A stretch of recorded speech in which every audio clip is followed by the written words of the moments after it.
Hello' good morning আৰু মোৰ অন্য এটা ভিডিঅ'লৈ আপোনালোকক স্বাগতম জনাইছোঁ। আৰু আজি মই এতিয়া বাগানত আছোঁ আৰু বাগানত এইটো কাৰণে আছোঁ, আপোনালোকক কিবা এটা বস্তু দেখাম বুলি ভাবিছোঁ। তো আপোনালোকে চাব আৰু ভিডিঅ'টো আৰম্ভ কৰিছোঁ।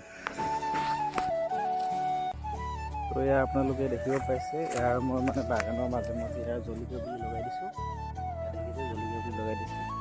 তো এনেকৈ মই ইয়াতো লগাই দিছোঁ। আপোনাৰ যিটো আপোনাৰ এটা মাজৰ যিটো গেপ আৰু সেই গেপটোৰ মাজে মাজে এনেকৈ জলকীয়া পুলি লগাই দিছোঁ, এটা এটাকৈ। আৰু এনেকৈ আপোনাৰ প্ৰায় যিমানটো আছে গোটেইটোতে লগাই দিছোঁ। আপোনাৰ এনেকৈ যিমানটো আছে গোটেইটোতে লগাই দিছোঁ।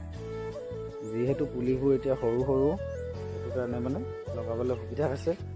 এতিয়া ধৰক আপুনি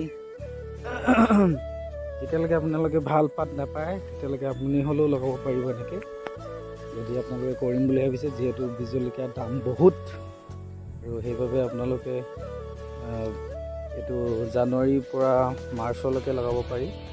আৰু মই এনেকৈ লগাই দিছোঁ। প্ৰথমতে এনেকৈ ভালকৈ এটা খুলি বনাই ল'ব লাগে, আৰু খুলি বনোৱাৰ পিছত তাত গোবৰ দি দিব লাগে। গোবৰ আৰু বেলেগ কিবা কিবি SSP আপোনাৰ এনেকুৱা পোক নলগা তেনেকুৱা দৰৱ, যিটো আপুনি দৰৱৰ দোকানত পাই যাব। তো আপুনি এনেকুৱা দি পিনে এমাহমানৰ 15-20 দিনমান আপুনি এনেকৈ থৈ দিব মাটিটো। তাৰপিছত আপুনি ধুনীয়াকৈ এনেকুৱা পুলিবোৰ লগাব পাৰিব। আৰু পুলিবোৰ মোৰ লগোৱা খুব বেছি আপোনাৰ 3 দিন হৈছে। আৰু সৰু সৰু বন আছে বাৰু কাষতে, কিন্তু ইমানো বন নাই। তো দেখিছে না, পুলিবোৰ ধুনীয়া হৈছে। পানীও দিয়া নাই মই যিহেতু।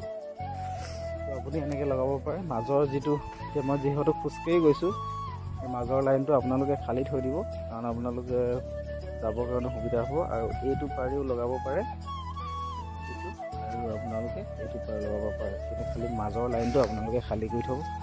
যদি মাজৰ লাইনটো খালী নকৰে, পিছত গছবোৰ ডাঙৰ হৈ গ'লে, যদি মাজৰ লাইনটো আপোনালোকে খালী নকৰে, তো গছবোৰ ডাঙৰ হ'লে কি হ'ব, আপোনালোকে পাৰ হ'ব নোৱাৰিব বা গছবোৰ ভঙাৰ চান্স থাকে। তো সেইকাৰণে আপোনালোকে কি কৰিব, মাজৰ লাইনটো খালী কৰি থ'ব।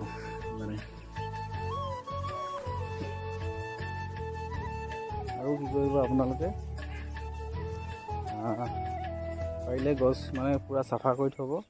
আৰু যিহেতু বীজ জলকীয়াৰ দাম বহুত বেছি, তো যিহেতু বীজ জলকীয়াৰ দাম বহুত বেছি, বা 500-700 এনেকৈ পায়গৈ।